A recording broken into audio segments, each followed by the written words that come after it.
Most people think Sun Tzu taught the world how to win wars. That's wrong. Sun Tzu taught the world how not to go bankrupt trying to win them. Because the greatest threat to a nation isn't the enemy across the battlefield.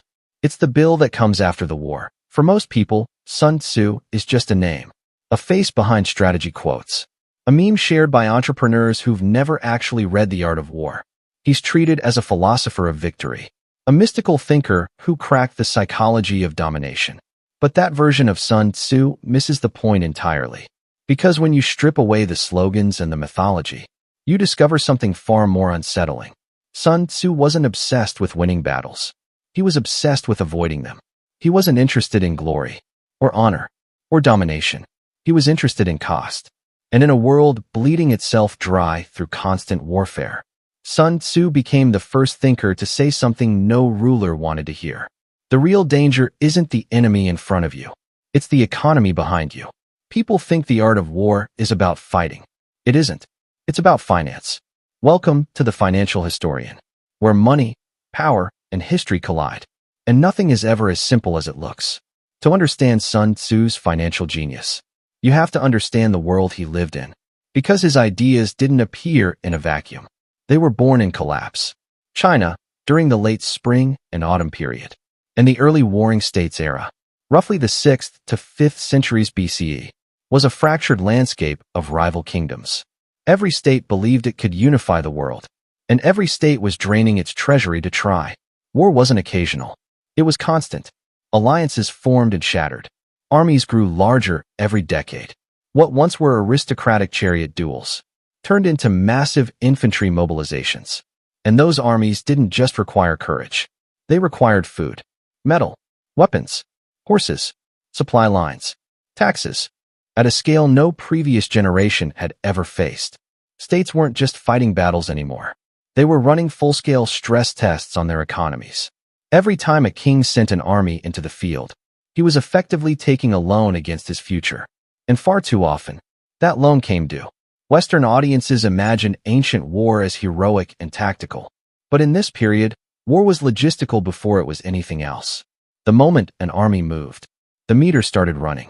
You needed wagons, grain, armorers, blacksmiths, cooks, porters, and every single one of them had to be fed or paid.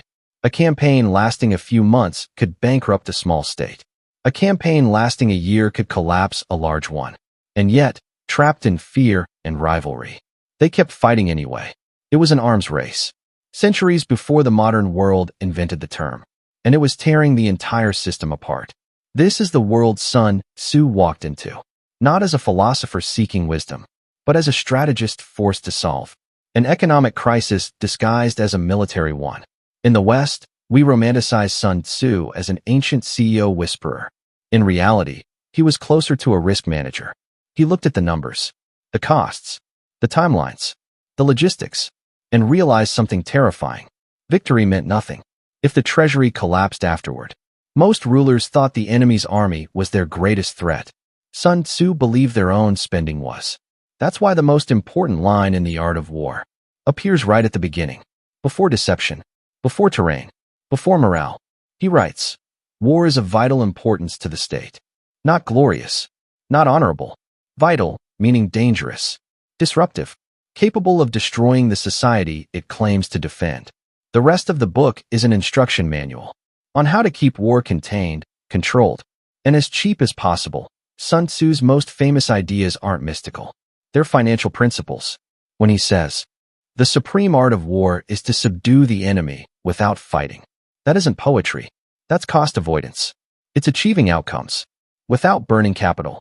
When he warns that no nation has ever benefited from prolonged warfare, he's stating a literal fiscal truth. Time increases cost. Cost erodes stability. Speed matters not because it's aggressive, but because it's cheaper. Intelligence matters not because it's clever, but because it saves resources. Sun Tzu wasn't trying to win battles. He was trying to stop states from bankrupting themselves. While trying to win battles, before Sun Tzu, war was treated as ritual. Honor mattered more than efficiency. Economics barely entered the conversation. But population growth and new weapons changed everything. Warfare scaled up into something unsustainable. States had to reform taxes, standardize currency, build bureaucracies. War became a national project and an existential financial risk. Sun Tzu saw the old mindset as suicidal. War could no longer be romanticized. It had to be audited. That's why the art of war reads less like poetry and more like a balance sheet. He calculates supply chains, resource depletion, opportunity cost. Centuries before those words existed, Sun Tzu devotes entire sections to intelligence and spies, not for drama, for efficiency.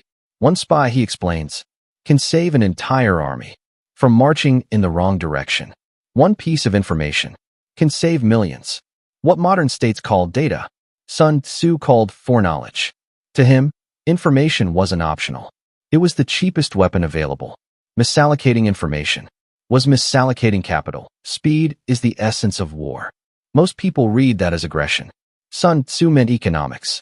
Every day an army marches, waits, feeds itself, and holds position. Money burns. Victory delayed. Is money destroyed? Victory achieved through maneuver, instead of attrition, preserves the state. Flexibility isn't philosophy. It's fiscal discipline. Sun Tzu didn't oppose war. He opposed waste. And the greatest waste, in his view, was fighting battles. You didn't need to fight. That's why he praised diplomacy, intimidation, alliances, psychological pressure. These weren't secondary strategies. They were the primary ones. Because they protected limited capital. He warned that rulers who enjoyed warfare would destroy their own kingdoms. Because if you treat war like passion, instead of liability, you eventually default. History proved Sun Tzu right. States that ignored cost collapsed. States that calculated it survived. And this lesson never disappeared. Vietnam, Afghanistan, World War I. Empires didn't fall because armies were weak. They fell because the economic model broke. Modern warfare still follows Sun Tzu's math. Cyber warfare, sanctions, proxy conflicts, covert operations, maximum effect, minimal exposure. The world still lives inside Sun Tzu's balance sheet. Sun Tzu wasn't teaching rulers how to win wars. He was teaching them how to avoid national bankruptcy. Because the cost of conflict always outlives the conflict itself. States don't fail because they lose battles. They fail because they drain the capital that holds them together. The best war is the one that doesn't require rebuilding your economy afterward. The art of war isn't about aggression. It's about restraint, not overpowering opponents, outlasting them. Sun Tzu wasn't a warrior. He was a steward, and his message is still brutal. Strength isn't measured by how hard you strike, but by how much you can afford to strike. History doesn't repeat, but it always sends the bill. If this changed how you see power, subscribe, because history already knows how this ends. Collision.